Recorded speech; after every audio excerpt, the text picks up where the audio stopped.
Welcome back to my channel. In this video, I will guide you on how to download Snaptube on computer. Step 1. Open your browser. Launch any web browser on your computer. Step 2.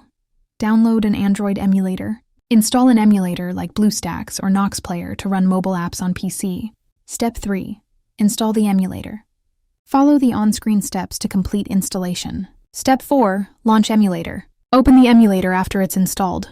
Step 5. Add Google account. Sign in with your Google account inside the emulator.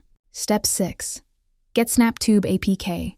Download the Snaptube APK file to your computer. Step 7. Install APK in emulator. Drag and drop the APK into the emulator or use the Install APK option. Step 8.